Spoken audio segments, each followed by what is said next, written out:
Hello friend, गर्मियों का मौसम आ गया है। आप में से शायद कोई एसी लेने के बारे में सोच रहा है, लेकिन उस दौरान आपके मन में कई सारे सवाल है वो उठेंगे कि भाई ये 1 टन का एसी क्या होता है, 1.5 टन का एसी क्या होता है, 2 टन एसी क्या होता है, विंडो एसी क्या होता है, split AC, inverter AC, non inverter AC, 5 star rating, star rating, ये सब क्या सब झमेला है। आपके मन में कई सारे ऐसे सवाल होंगे, तो आज आपके ये सारे डाउट क्लियर करने वाला हूँ। वीडियो को लास्ट तक ज़रूर देखते रहिए। तो यहाँ पे जो सबसे पहला सवाल है वो है टन को लेकर। जब भी आप कोई नया एसी परचेज करोगे तो सबसे पहला सवाल ये होगा कि कितने टन का एसी आपको चाहिए।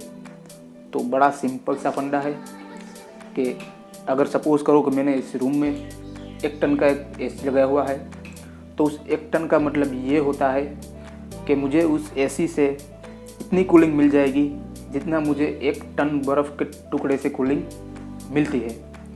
अब यहाँ पे इसको 1 टन बर्फ़ और 1 टन एसी दोनों बराबर है, ये आप समझ गए। बड़ा सिंपल सा ये फंडा है।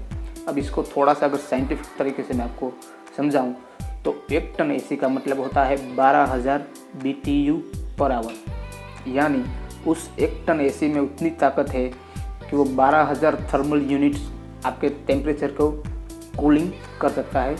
12,000 जो आपके थर्मल यूनिट है आपके टेम्परेचर में उसे कूल डाउन कर सकता है 1 टन का एसी। तो यहाँ पे 1 टन का एसी का मतलब 12,000 BTU पर आवर, यानी British thermal unit per our.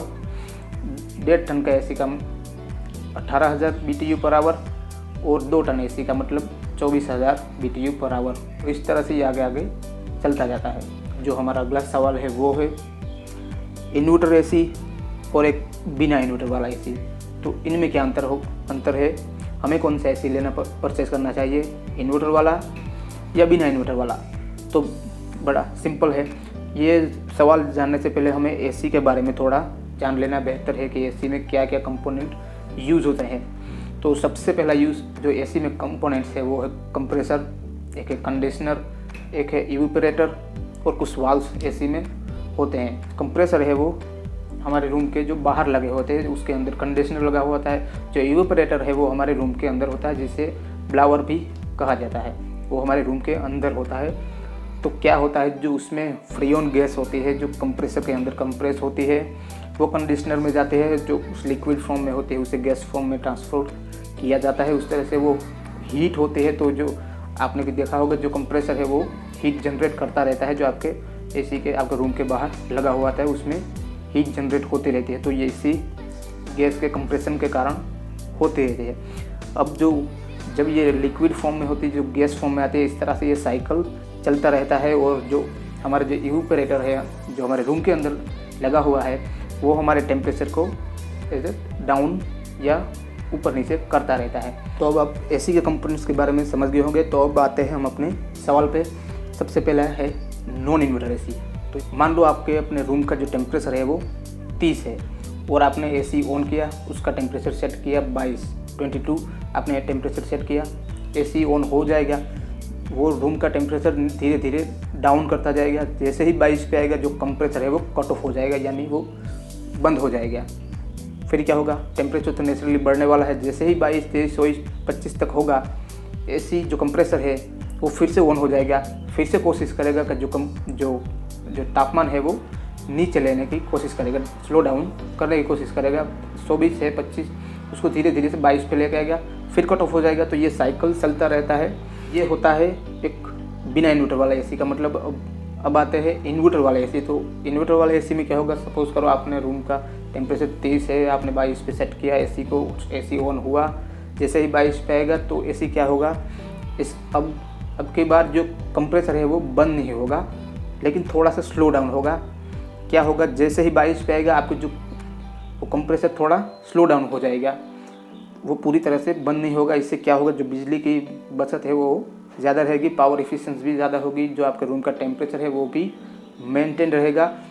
जो इस केस इन्वर्टर वाले केस में एसी क्या है, एसी है जो वेरिएबल स्पीड पे काम करता है। यानी अगर तापमान धीरे 22 से थोड़ा ऊपर रहेगा तो एसी का कंप्रेसर भी थोड़ा ज़्यादा स्पीड लेगा। अगर तापमान है नीचे जाएगा तो उसकी स्पीड भी कम हो जाएगी। इस तरह की ये दोनों स्पीड मेंटेन होती रहती है इन्वर्टर वाले एसी में। जो कि नॉन इन्वर्टर एसी में नहीं, ऐसा नहीं होता। हालांकि इन्वर्टर वाला एसी नॉन इन्वर्टर वाला एसी से ज़्यादा महंगा आता है, जबकि उसकी प्राइस कम रहती है। अब जो हमारा अगला सवाल है वो है स्प्लिट एसी और विंडो एसी। तो जाहिर सा मतलब है, स्प्लिट एसी का मतलब टुकड़े अलग अलग उसके कंपोनेंट्स होते हैं। जो विंडोज एसी में सारे कंपोनेंट्स एक ही में लगे हुए रहते हैं, जो कि स्प्लिट एसी में एक कंप्रेसर अलग होता है, इवेपोरेटर अपने रूम के अंदर लगा हुआ होता है, कंप्रेसर है वो रूम के बाहर होता है। जबकि विंडो एसी में ऐसा कुछ नहीं होता, वो एक दूसरे में ही जुड़े हुए होते हैं। विंडो एसी लगाने के लिए आपको अपने रूम में विंडो होना बहुत ही ज़रूरी है, जो कि स्प्लिट एसी में आप विंडो की कोई ज़रूरत नहीं होती है कि इवेपोरेटर आप अपने रूम के अंदर सेट कर दीजिए। बाकी जो कंप्रेसर है वो आप अपने रूम के बाहर रख सकते हैं। तो ये मतलब होता है एक स्प्लिट एसी और एक विंडो एसी का।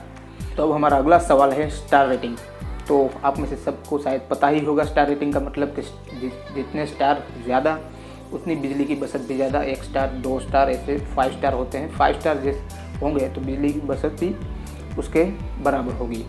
तो अब यहाँ पे मैं आपको एक स्क्रीन पे अपने चार्ट दे देता हूँ। वो जो वैल्यू है वो हर साल चेंज होते रहते हैं। तो ये होता है स्टार रेटिंग का मतलब। अब हमारा जो लास्ट सवाल है वो है हमारे लिए कौन से टन का एसी बेहतर रहेगा।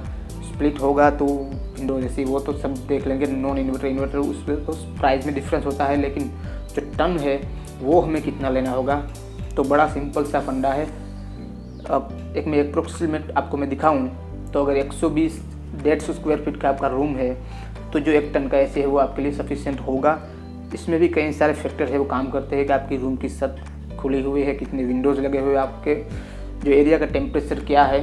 लेकिन आप उसे अप्रोक्सीमेट 1 टन का एसी यूज़ कर सकते हो। अगर 150 से ऊपर है, 180 200 ऐसे है तो आप 1.5 टन का एसी ले सकते हो। अगर 250-300 के आसपास है तो आप 2 टन का एसी परचेज कर सकते हो। तो आशा करता हूँ आपको ये एसी के बारे में वीडियो पसंद आया होगा। अगर वीडियो पसंद आए तो लाइक शेयर कमेंट कर दीजिए, चैनल को सब्सक्राइब कर दीजिए। मिलते हैं नेक्स्ट वीडियो में नए टॉपिक के साथ, तब तक के लिए जय हिंद।